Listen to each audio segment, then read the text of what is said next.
Good evening, ladies and gentlemen. I'm going to go ahead and get started with our program tonight. You all finish your meal and your dessert and coffee.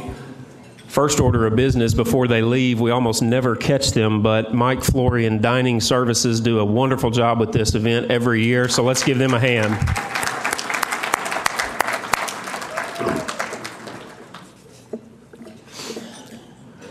My name is Bo Wilcox. I am a graduate of Hendrix 1999, and this is my second year to MC the Hall of Honor banquet. This is our 20th Hall of Honor banquet, so we are officially achieving senior status quickly. And last year I made the grave mistake of wearing a tie, which was arguably a poor color choice. It sort of looked like the university on the other side of town. I can't remember the name. It was purple. So this year I've hopefully corrected that and hope to not be laughed off out of the podium here. But I'm looking forward to a very big event tonight. This is a signature event for the alumni weekend for the college, and I hope that all of you enjoy the meal tonight. But mostly I hope you enjoy the stories, the slides, and being around some true legends of this college's athletic past. We're going to start with some thanks that there are a lot of people that get involved in the preparation of this program, and from year to year it changes a little bit. Lori Smith, the longtime administrative assistant, has retired, and so this year the preparations for this banquet fell in the hands of several people, and I'm just going to name them off, and if they'll stand or give a hand signal and so they can be recognized. Frank Cox down here in the front. Frank's been snapping pictures, doing a wonderful job of that. You'll see some photos on the college website and on the alumni site. We also have some assistance provided by members of the athletic staff. Jennifer McCracken. Jennifer. Sherry Alexander. And Kaylin Stevenson.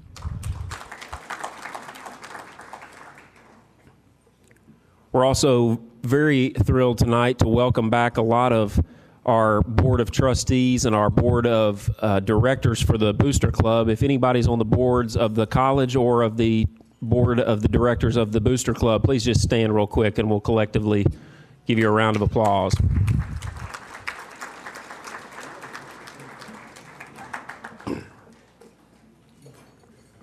Also want to recognize some of our athletic staff that's in attendance. If you're a coach or an administrator within the athletic department, please stand up briefly. Several of them here tonight.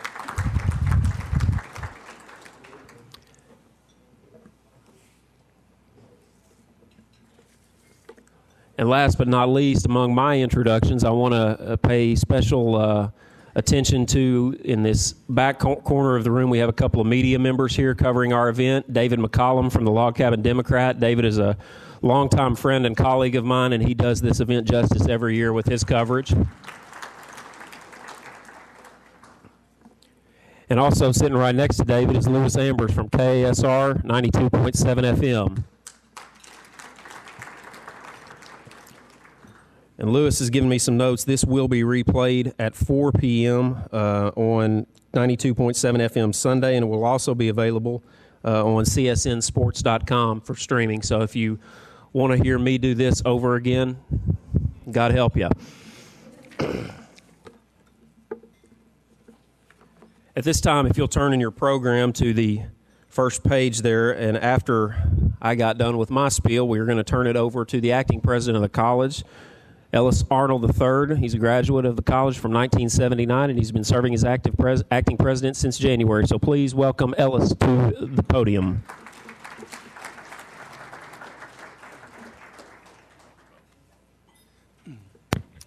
It's great to see everyone here again tonight. This really has become a great tradition, and we're proud to be a part of it for Alumni Weekend. In this room earlier today, we had the Half Century Club banquet, and I think it tried to rival the typical athletic banquets. It was just under 3 hours today. It was a great event. The members of the class of '63 came in from all over the country. We may have some of them here tonight. Vance Strange and his wife remember that great class, and it was a special time for them to do some reminiscing. But I think one of the things that makes Hendrix a special place and the community that it is is that we do have traditions. And I'm glad, as Bo said, this has become a great tradition. We really have a special group of inductees tonight. Every year I look at how many we induct and I think, how can it continue to build upon that? But I want to thank the board of directors and all those who have a part of that. And, I think Judge Wilson's father is a great example of the kind of student athletes that we want to celebrate here. I know he was a student senate president and excelled in the classroom and on the field as well. And our coaches that you met a moment ago and know so well are helping to build on that tradition as well. And they've got a lot of exciting things happening across the road. I want you, if you haven't had a chance to go across the road and see what's going on, we've got a new stadium being built. It's going to bring back football. A number of the members of the class of 63 today talked about the end of football when they were here and are very excited about it coming back. September the 7th will be our first home game against Westminster College. Hope you'll be here for that. If you can't be for then, come back November the 7th or 9th. 9th, we'll be dedicating the stadium, and it'll be on Veterans Day weekend. There's a real special story about that stadium. And for those of you who remember Young Memorial Stadium and our alum who went off to World War I and was killed in Italy, and we dedicated that stadium, this stadium is also going to continue to recognize, trying to bridge the past with the present. And it's going to be Young Wise Memorial Stadium, recognizing not only Robert Young, but also the two Wise brothers from South Arkansas who were Hendrix students who went on to war and were killed in Afghanistan. So we're working on we've commissioned a gentleman to create an artwork piece that will be behind the stadium. That will also be in conjunction with the Doughboy that stood outside Young Memorial Stadium. It's being refurbished and it will be taken over across the road as well. So it's going to be a really special place. But not only are we building that new football stadium, we're also building a new tennis center. I'm sure you noticed when you came in that the aircraft carrier that was constructed when I was here as a student, the Mabee Center, is no longer there. And we'll be putting up a new indoor tennis center to have 3 indoor courts for that.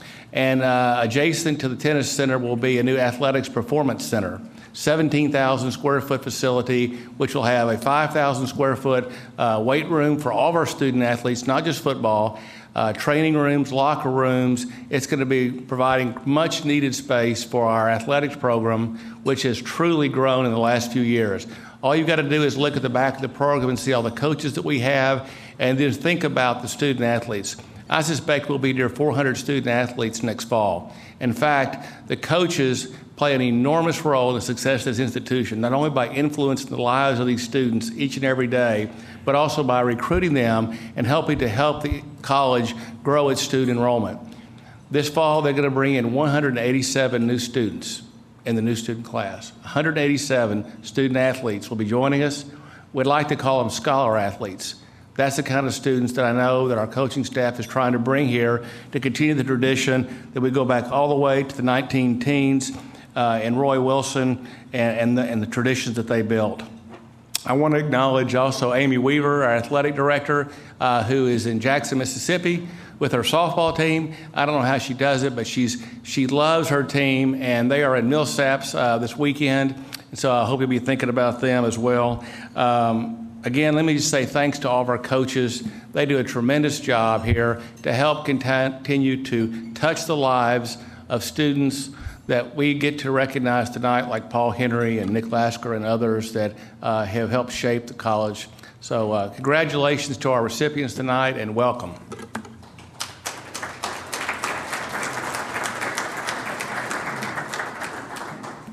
Thank you, Ellis. Next up on the program is the college's chaplain, Reverend J. Wayne Clark, class of 1984. He's going to deliver the invocation, and we did have a conversation about this. It's okay to do the invocation during or after the meal. He's given us the blessing, if you will. Let us pray.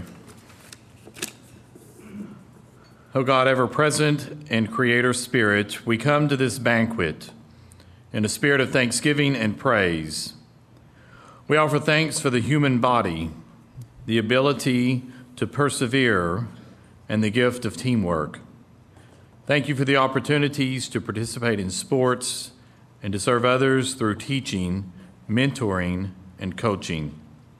Tonight, we are grateful for the honorees and how they have led their lives of leadership and service for humankind and for you, for the dreams and visions that have been pursued, the challenges that have been embraced, and the unforgettable experiences and close friendships with teammates and colleagues.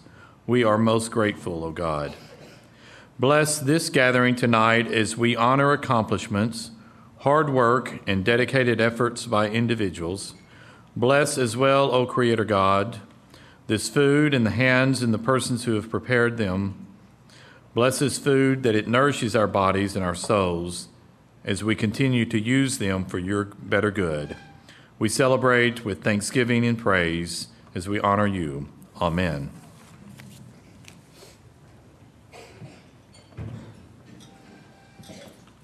Thank you, Wayne. Next up is a part of our program that is, just like many others, a rich tradition within this rich tradition of this event, and that is Jim Rasco, class of 63, presenting past inductees. So if you'll welcome Jim to the stage. I just slipped back to the back to get a final count and see if I've got everyone accounted for. I believe I do. Okay, here we go. A 1962 graduate of Hendrix. She was a high school coach for 17 years, then spent 30 years as an employee of the Arkansas Activities Association. In addition to our Hall of Honor, she's been inducted into the Arkansas Track and Field Hall of Fame. Kathy Snell Tadlock.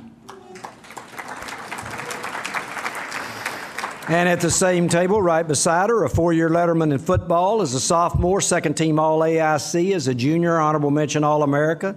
In 2005, he's inducted in the Arkansas Track and Field Hall of Fame in recognition of his outstanding career as a high school coach and official. Warrior number 63, Charles Tadlock. One of our late arrivals over here, he lettered 3 years in tennis, 2 years in track, 2 years in basketball, and 1 year in football. In tennis, he twice won the AIC Singles Championship. In track, he won points for the Warriors in AIC meets in the high and low hurdles. A true four-sport athlete, Jerry Jeffries.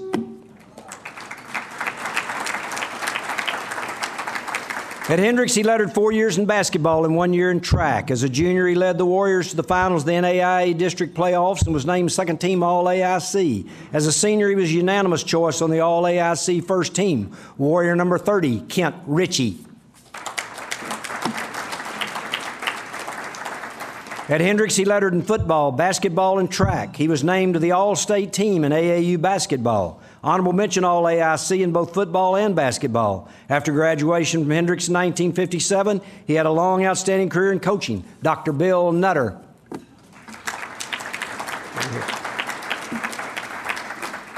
After graduation from Hendrix in 1963, he had a successful coaching career, including a stint as an assistant here at Hendrix.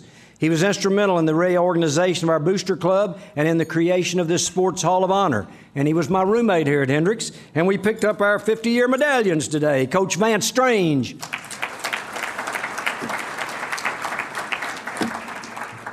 One of last year's inductees, a four-year football letterman. As a senior in 1955, he was the captain of the Warriors and was the only Hendrix player who received All-AIC recognition, being named third-team All-AIC guard. As a junior, he won the mile run in the AIC track meet, Dr. John Montgomery. He lettered 3 years in football and 4 years in basketball. In 1956, he returned to Hendrix and served as assistant basketball coach for 1 year. Then in 1957, he became our head basketball coach. And his 1959 Warriors won the state AAU championship. Warrior number 17, Coach Gene Wilburn. And he married that attractive lady from DeWitt, so the Botts family, we got another DeWitt person here tonight. A former Forest City Mustang, he was the head coach of our men's basketball team for 31 seasons. His Hendrix teams won 463 games and 5 AIC championships. He was inducted into our Hall of Fame in 1999, and he was inducted into the Arkansas Sports Hall of Fame in 2004. Then in 2007, the basketball court in the Wellness and Athletics Center was named in his honor, Coach Cliff Garrison.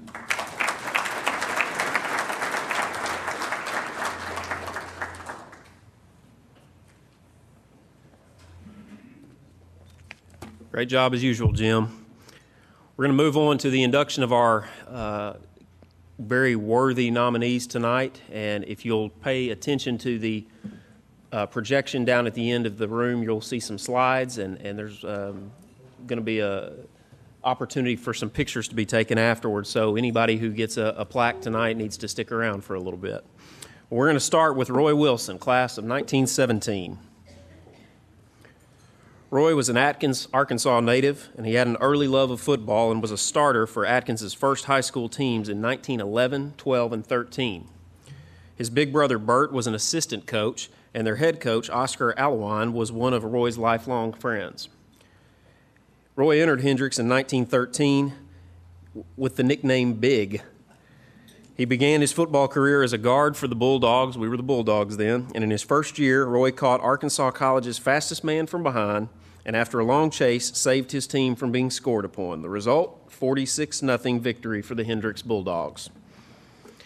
In the years that followed, Roy played center for the football team and served in 1915 and 16 as the team captain.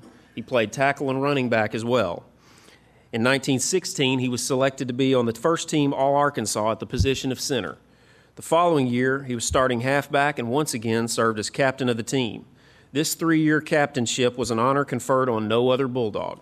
Roy started and lettered for each of his 5 years in football at Hendrix. In basketball, Roy was a first-team center, a member of the 1914 Arkansas basketball champions, lettering in 1914, 15, and 16. He also participated in track and field events, the hurdles, relays, and the hammer throw, and was a 3-year letterman. Roy served as president of the Hendrix College student body in 1917-18, and after graduation served as a coach and a district superintendent after serving as an assistant football coach at Hendrix in the early 20s. Roy married his Hendrix sweetheart, Veda Bowen, who was the president of the class of 1919. Roy and Veda moved to Forester, Arkansas in 1929 and lived there until moving to Waldron in 1953, where he taught in public schools until his retirement. The Wilsons moved to Little Rock in 1979, where they spent their remaining years together. Here tonight, representing our first inductee in the 2013 Hendrix Sports Hall of Honor, is Roy Wilson's son, Federal Judge Bill Wilson.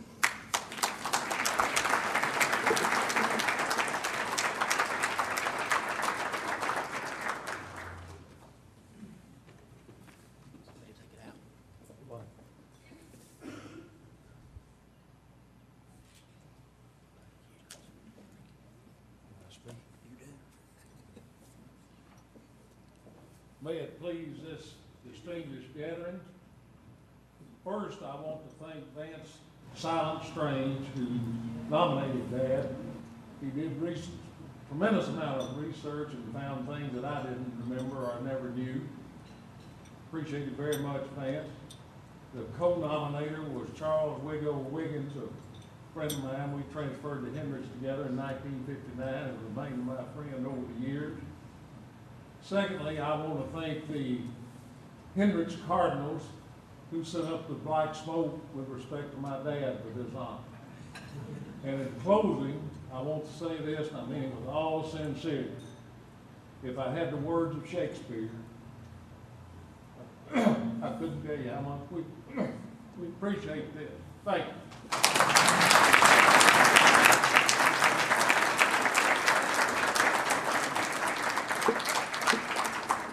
Thank you, Judge Wilson. Wonderful remarks. We're going to move on to our next inductee, Mr. Winfield Botts, class of 1928. Winfield Botts was born in DeWitt, Arkansas, and was one of 5 children. His father graduated from Hendrix around the turn of the century and interestingly gave each of his children a name that began with the letter W. Young Winfield was as versatile an athlete as he was successful. During his time at Hendrix, he lettered 4 years, competing in football, basketball, track, and baseball. Winfield was a second-team All-State performer in 1924, and as a fullback in 1927 again All-State, and was sub-captain of that team. According to the 1928 Troubadour, the Hendrix yearbook, Hendrix line was rated the best in the state, and 90% of its strength was Botts. Winfield played guard on the basketball team for 2 years and threw the javelin for 2 years on the track team, placing third in the state in that event in 1928. He was a catcher for the baseball team as well. In 1927-28 Troubadour, Winfield was named Who's Who Best Athlete and was a member of the H Association for Letterman. After Hendrix, Winfield worked in sales and possessed a deep love of sports and the outdoors. Subsequently, he worked for the Western Winchester Gun Company and represented them nationally in skeet shooting demonstrations. Winfield lived long enough to have 2 sons, 5 grandchildren, and 5 great-grandchildren. Here to accept Winfield Botts' induction in the Hendrix Sports Hall of Honor is his niece, Mary Botts Carr. Mary?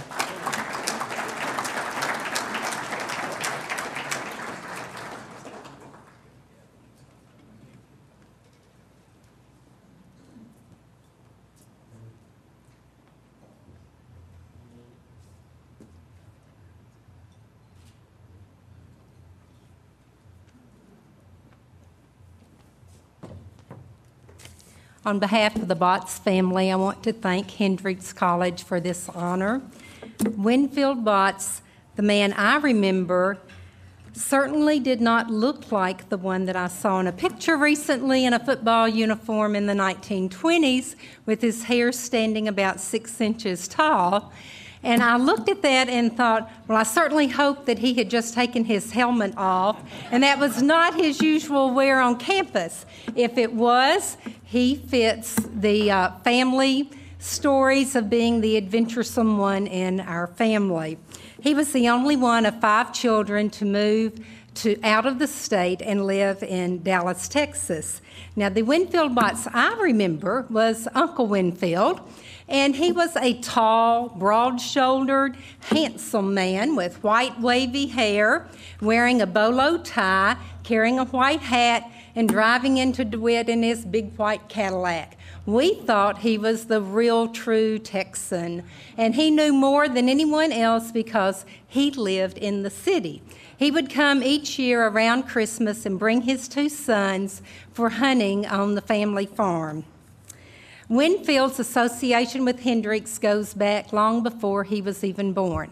His father was a graduate of Hendrix around the turn of the century, and his father was a very stern man, had 5 children, and I think someone mentioned they all had names that started with W, and Walton was the oldest. They each had their place in the family. Walton was the smart one, so his father sent him to Hendrix. Then Winfield came along. Winfield was the athlete, and Winfield was sent to Hendrix. Now, our family legend is that he was the first 4-sport letterman at Hendrix.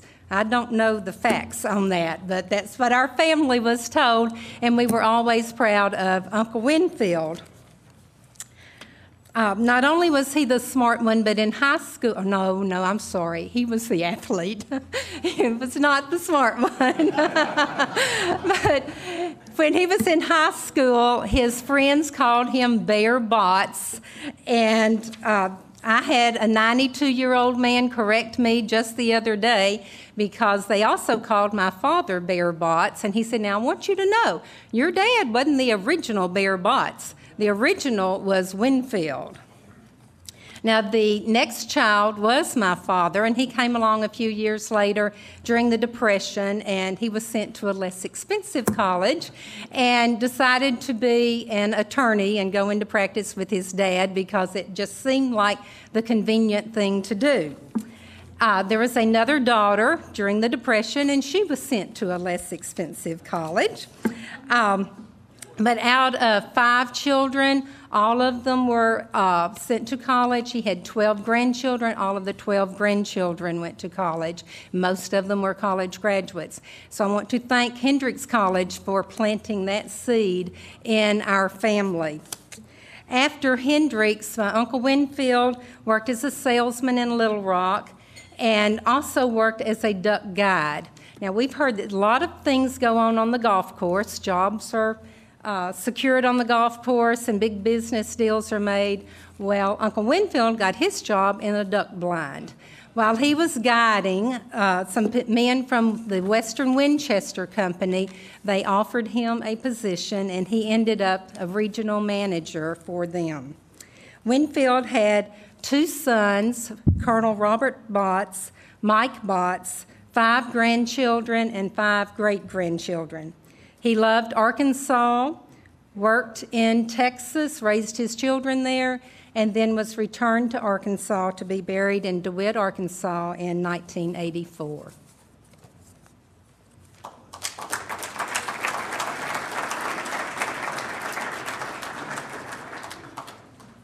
Thank you, Mary. Our next inductee tonight is someone that's very special to all of us, Jon Guthrie. And this first statement is probably as accurate as it gets. No one ever loved and cared for Hendrix College students and student athletes more than Jon D. Guthrie. It is safe to say that at Hendrix he was an institution within the institution. Jon was born in Prescott, Arkansas, to Lee and Catherine Dickey Guthrie, and graduated from Delight, got to get the emphasis in there, in 1952, and from Hendrix in 1956. He completed the Drew University School of Theology in Madison, New Jersey in 1959, and then theological studies at Heidelberg University of Germany in 1958. Jon was an ordained elder of the United Methodist Church of the Arkansas Annual Conference and served as a Methodist missionary in Zaire, Congo in 1959 as the Belgian Congo declared its independence from Belgium. Jon returned home in 1962 for further studies and returned to Zaire in 1964, leading a team of 3 men of A3 missionary status in war-torn Congo. He returned to the States, and in 1968, he was appointed as the associate pastor of First United Methodist Church of Conway.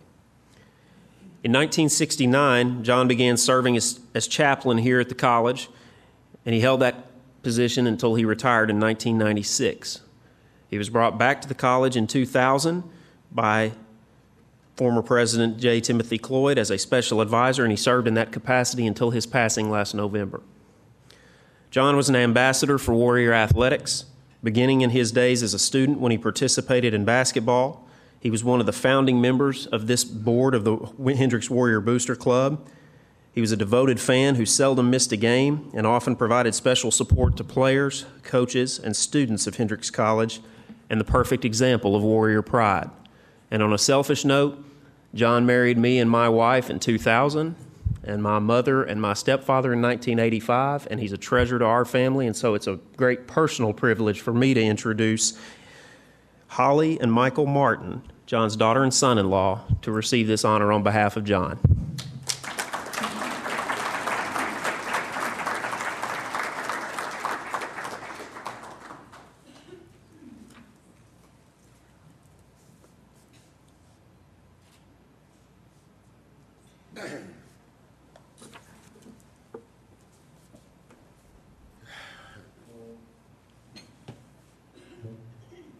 Excuse me.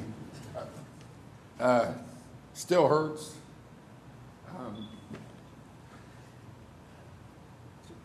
Apologize. Jon, for the last 10 years, and I know him, loved the school. I became a fan of the school through him.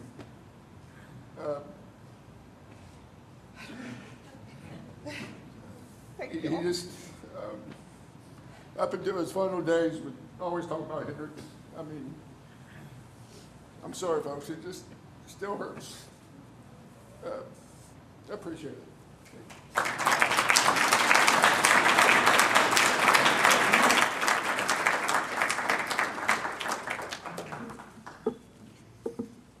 Thank you guys for coming up. I know that's difficult, but we all miss and love Jon very, very dearly. We'll move on to our next inductee, Larry Fincher, from the class of 1964. Larry was a native of Waldo, Arkansas, and lettered in both basketball and baseball in 1958, 1959, and 1960 there. His team won the district tournament in basketball and participated in the state tournament during all 3 years on the team. His basketball team made all-district in 59 and 60 and all-state in 1960. When coming to Hendrix, Larry lettered in basketball every year from 1960 to 1964, and he was a dead-eye free throw shooter. He led the NAIA in free throw percentage, and in fact, during the homecoming game of 1964, Larry shot a perfect 100%, And it wasn't just 2 of 2 or 4 of 4, it was 19 out of 19 in that game, contributing to the 31 points he scored in that game. During his senior year, it is reported that he made 39 consecutive free throws. Larry scored 25 points in his final Hendrix home game, a victory over Ouachita in 1964, and served as team captain that year. According to his teammate and former Hendrix trustee Kent Ritchie, who's also with us tonight as a recent inductee, Larry was a calming influence on a young team and a key player in reigniting a winning tradition at Hendrix. He was deadly from his position on the court, and he was the player we wanted with the last shot. After graduating from Hendrix, Larry served for 25 years as chief financial officer of Truman Arnold Companies in Texarkana, Texas. And upon his retirement in 2000, he moved to Niceville, Florida, and became one of the top senior golfers in the area. Larry has victories in 14 tournaments in Florida's Emerald Coast Senior Scratch Series and was named Player of the Year for 3 straight years, 2005, 2006, and 2007. Ladies and gentlemen, please welcome up to the podium our next inductee, Hendrix Sports Hall of Honor class of 2013, Larry Fincher.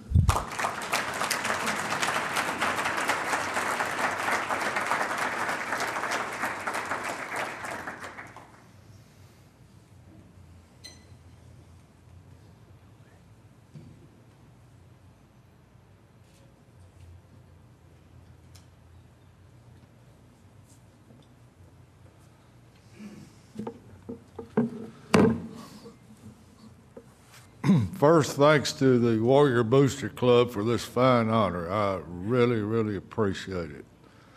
I'd like to introduce my family that is here with me tonight. My wife, Sam. Stand up. We live in Niceville, Florida. My daughter, Carrie Fomby, who's an 87 graduate of Hendrix. My grandchildren, Mary Fomby and Paul Fomby, they all live in Layton, Utah. My daughter, Leanne Fincher, lives in South Ogden, Utah. My son, Keith Fincher, and his wife, Marcia, live in Dallas, Texas. So they traveled a long way to be here today. Also, my first cousin and his wife, Barbara Bill Skurlock.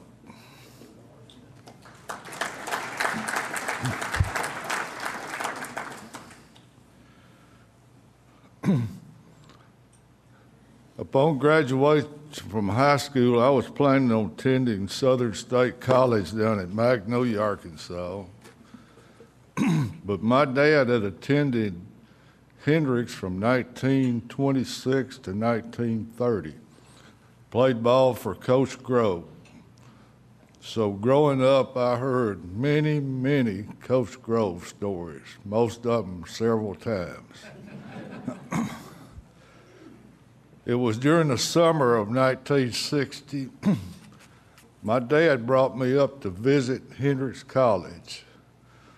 While here, we met with Hendrix's new basketball coach, Lawrence Mobley.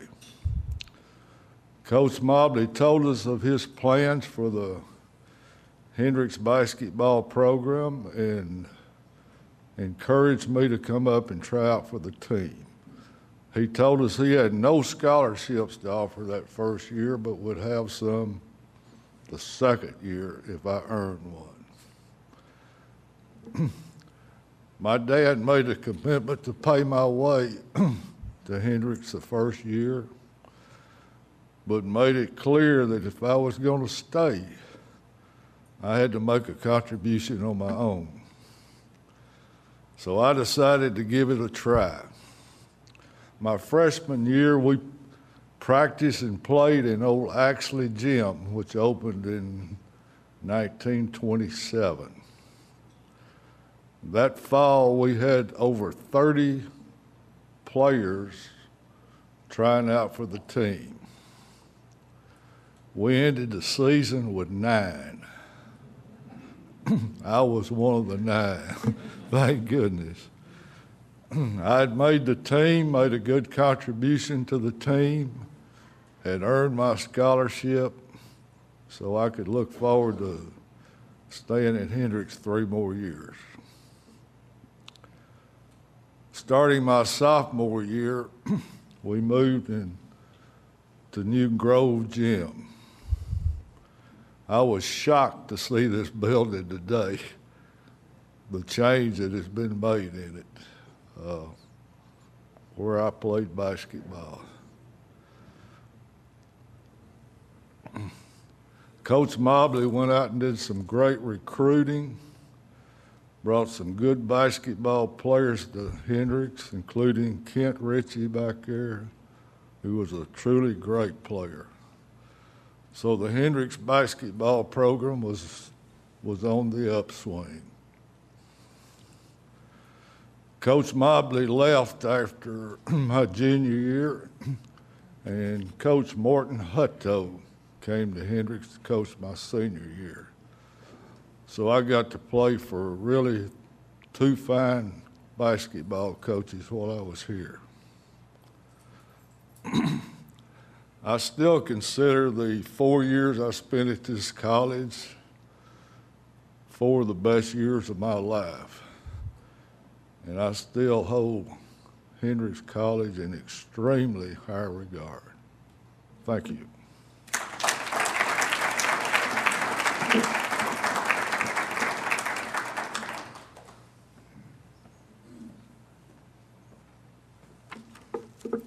Larry, I think there's a free throw contest that's part of Alumni Weekend. Are you available for it? You might have to challenge our next inductee in that one, and that's Nick Lasker, class of 1988.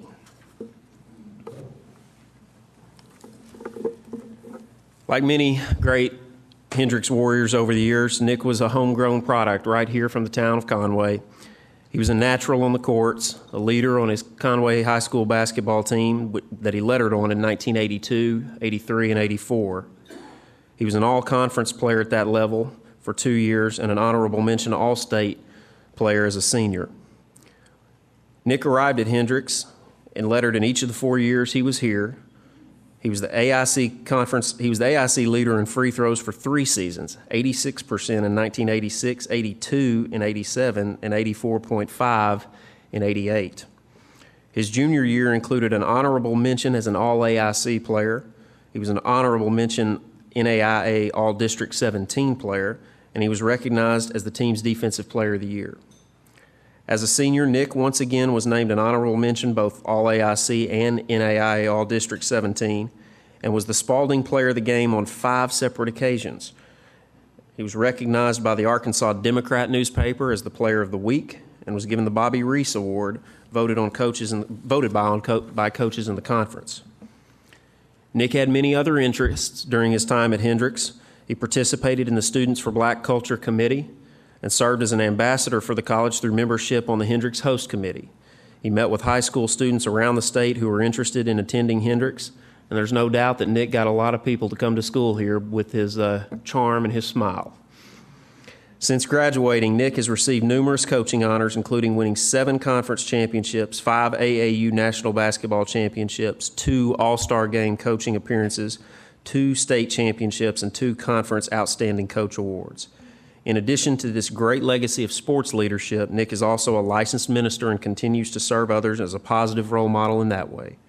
Tonight, I am personally pleased to present one of our Booster Club board members, Nick Lasker, as our next inductee in the class of 2013.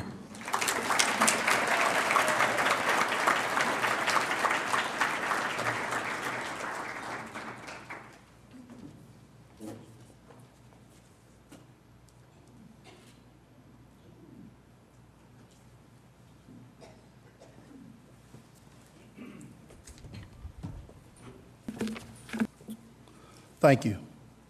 I am humbled by this award, and I give God all the glory for it. I would like to say congratulations to the other inductees in the class of 2013.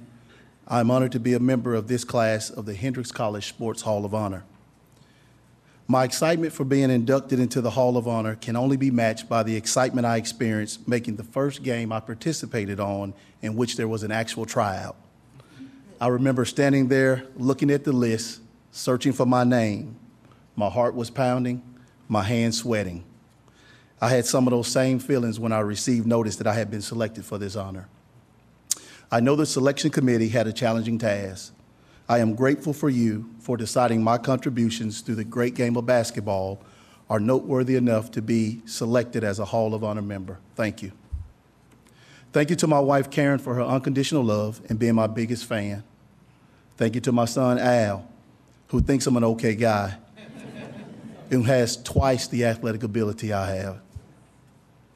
When I think about my start in basketball, there were a few things I could always count on having: a dirt court, a basketball goal, and my brothers.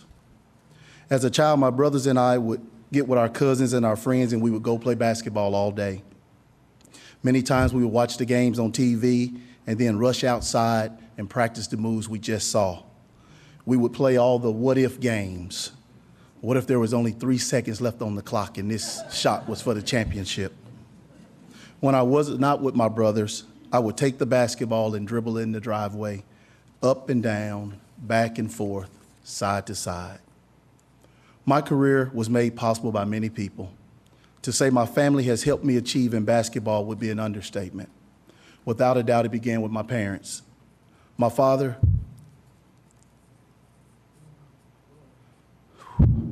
who passed away this past September, was the hardest working man I've known. I don't believe there was a lazy cell in his body. His work ethic was impeccable. I learned from him at an early age that if I wanted to be good, I had to work for it.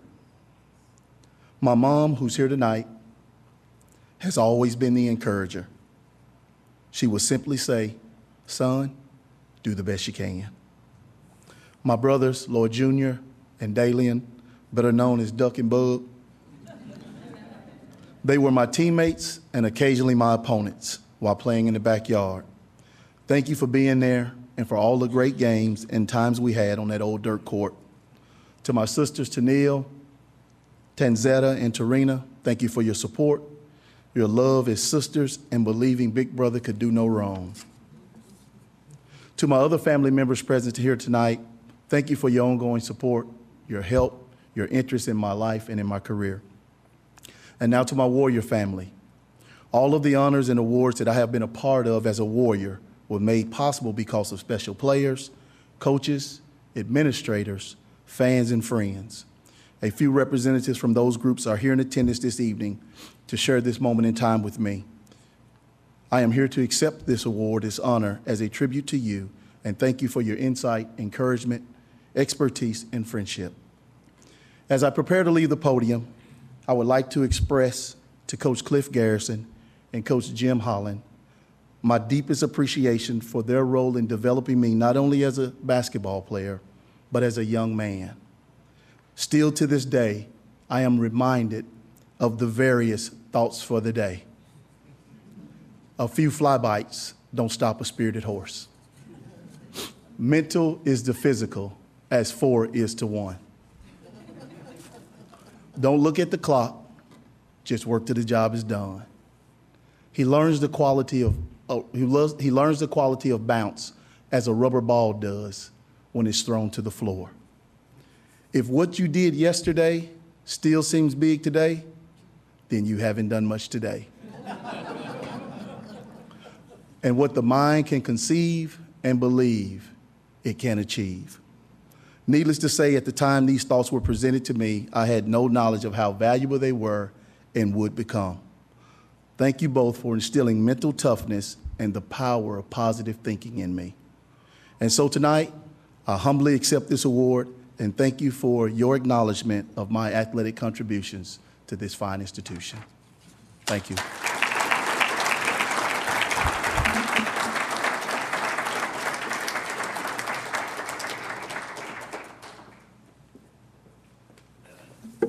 Well done, Nick.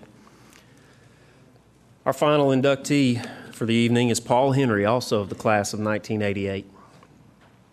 Paul came to Hendrix from Fayetteville. He was a 4-year swimming letterman and an excellent student athlete who held school records in the 100 freestyle, and that's 46.55, the 200 freestyle, 144.74, the 50 breaststroke, 27.64, the 400 freestyle relay, 3:12, the 800 freestyle relay, 7:10.60, the 200 medley relay, 139.98, and the 400 medley relay, 339.03. All but one of those records is still standing. Paul took first place honors with his teammates in the AIC 200 medley relay in 1985 and in 1986 in the 400 freestyle relay. In 1985, he was selected as the CSCA All-American NAIA division in the 800 freestyle relay, the 100 breaststroke, 100 freestyle, and the 400 freestyle relay, and was named an honorable mention All-American in the 400 medley relay. Paul was recognized again in 1986 as an NAIA honorable mention All-American in the 100 freestyle, and in 1988 he was a CSCA All-American honorable mention NAIA in the 100 freestyle and in the 400 freestyle relay. He was named All-AIC for 4 consecutive years and was an NAIA scholar athlete. Currently, Paul is an ophthalmologist in Fayetteville, where he lives with his wife, Dr. Mary Jo Thomas Henry, also from the class of '88, and their children, Charles, Andrew, and Catherine. And it gives me great pleasure to introduce to you our final inductee of the evening, class of 2013, Dr. Paul Henry.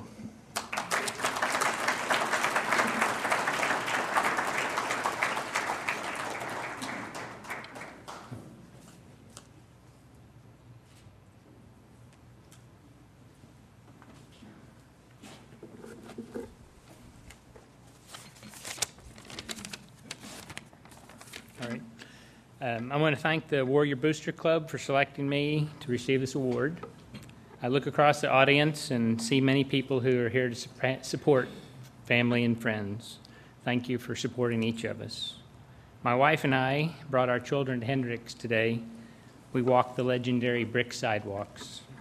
Walking with Andrew, Charles, and Catherine reminded me of the encouragement my father, Morris Henry, gave to me to pursue a balanced education. Morris had graduated Hendrix and he served on the Hendrix Board of Trustees, and I'm proud of his outstanding service to the Hendrix, Northwest Arkansas, to the medical community, and to the state of Arkansas.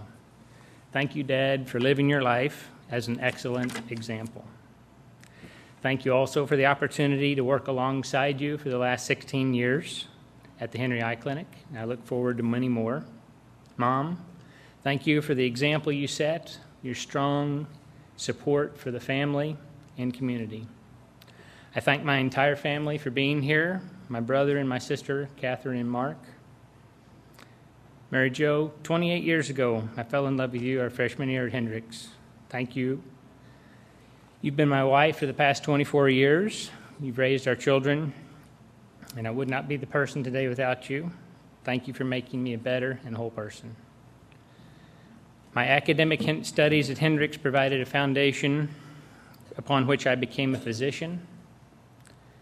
Swimming at Hendrix gave me the opportunity to be a student athlete, where I came to enjoy friends, family, faculty, and face tough competition. I specifically want to thank Coach Jim Kelly for his long-standing service and commitment to the many swimmers at Hendrix. Try as I may, I strain to see how I fit within a common thread of the other outstanding honorees tonight. These are you quality and inspiring people. Pastor Jon Guthrie, he did so much for so many. That undeniable fact makes me feel rather undeserving of the distinction you've extended me. Possibly one day, this honor may prompt my children to pause to think about the importance of having a life where academics and athletics are kept in balance. These are life lessons that run far deeper than I was aware when I was in college. I continue to swim today several times a week. I count among my good friends the master swimmers that occupy the lanes with me and beside me. Perhaps my children will see this award for something beyond me. I hope they see the recognition of all the people as a reason to explore and develop their own competitiveness in both academics and athletics. Perhaps one day they'll do so in a collegiate environment that's well suited to test both their academics and their athletics, such as Hendrix. Thank you again.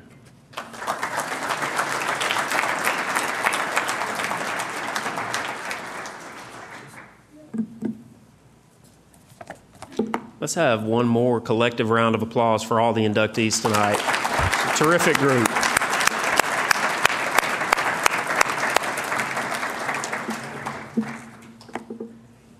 I want to close tonight with a story that I just read late last night that sort of adequately and accurately summarizes what is the Hendrix College athletics experience. As everybody, I hope everybody knows in here, we're a Division III institution. We don't give athletic scholarships. And so there's a sense of purity to this level of sport that you don't get at some of the higher levels.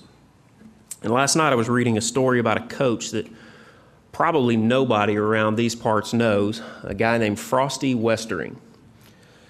And Frosty passed away last Friday. He was 85 years old. And he had an interesting legacy. He was a little bit off the beaten path. He wasn't your conventional yell and scream, get in their face type of coach. In fact, let me read to you a story that I found online last night that was pretty remarkable. And it begins like this. His players implored him to belly flop into a California hotel pool, and he complied at age 75. He once took a running plunge into the mud during a soggy game in Oregon. He adored when players pulled pranks on him, insisted that they use his first name, Frosty, and corrected them if they used Coach. He would halt practice on occasion to have his players spend 5 minutes gazing beyond the giant evergreens to Mount Rainier. He was a coach at Pacific Lutheran College there. He sometimes halted practice to have players go to other sporting fields and cheer on, say, the soccer team. He always halted two-a-day practices in August and instructed players to go help freshmen move into dormitories. That one was the one that blew me away. But this is kind of the essence of Frosty, as it were. He believed deeply in singing. His players sang before games, after games. Sometimes they sang to the mock direction of the coach's cane. Always they learned to sing without embarrassment, for it had become uncool to refrain from the refrains. For his 300th win in September 2003, an offensive lineman led the team in James Taylor's steamroller. During warm-ups for the NCAA D3 National Championship game in December 1999, right there on the field in Virginia, his players sang the 12 Days of Christmas and then proceeded to win 42-13. Can you imagine warming up on the other side and then losing 42-13 to that? And this is a pretty lengthy story, so I'll get to the heart of it, but this is a tribute to a man's character and his uniqueness and the flavor that he brought to a quintessentially flavorless endeavor sometimes. And later on in life, Frosty had, of course, he retired, I believe, back in 2003, and he had 900 of his former players attend a tribute banquet in his honor. He employed at one time an assistant coach who was severely disabled and had a crippling congenital defect, but he brought him in as an assistant coach. So everything about this guy was very unusual, very difficult, or very different. And the thing about Frosty is you think, well, how could a nut like that possibly be very successful? Well, as you might have heard in those previous segments, he won over 300 college games. He's one of the top 15 winningest all-division college head coaches of all time. He won 4 national championships at 3 different levels, NAIA, NAIA Division II, and then NCAA Division III. Frosty passed away last week, but he left behind a great legacy. And the closing of this story just says a lot. He's a great man, my friend said. A great man died on Friday. A great man also lived from 1927 until Friday, and while he lived, oh boy, was he alive. And that's kind of the essence of D3 athletics right there. That's the essence of Hendrix College athletics too. It's unique, it's special, it's got a different flavor to it. But the thing about Frosty was it wasn't just about competing and winning, it was about doing it with class and with dignity and with flavor and enjoying every minute of it. And I think we saw 6 inductees tonight who represent all of those ideals very, very well. And so when we do this in year 21 next year, I look forward to another class of very, very accomplished, unique individuals to induct. So I want to thank you all in closing for coming tonight. This has been a very good event as always, and we're actually going to get out of here with a little daylight left so that Fincher and Lasker can have that free throw competition on an outdoor court somewhere. We'll get that arranged. But we close usually with the alma mater, and this is the part that I don't mess with. I don't sing, okay? So I need a volunteer. Somebody surely can sing the alma mater and get up here and lead us, even off key a little bit. I had a couple of people that were proposed to me, and I'd hate to call them out. One of them smirking from the back of the room. He's got his 50-year medal on today, and I think it's a good time for Vance Strange to come up and help lead the alma mater.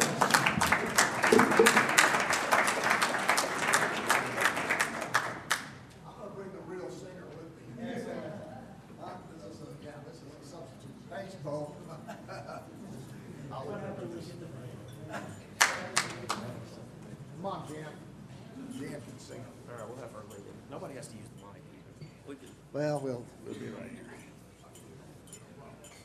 All right, everybody stand, please. Stand, please. Yes. Once a warrior, always a warrior. All right. Are you ready, Jan? Hendrix College, we will love thee through the years to come, as we love thee now today, while our hearts are young. Kindly is thy spirit always, friendship and good cheer. Make the Hendrix College to me alma mater dear. Nick, you should have been up here. Hey, thanks, everybody.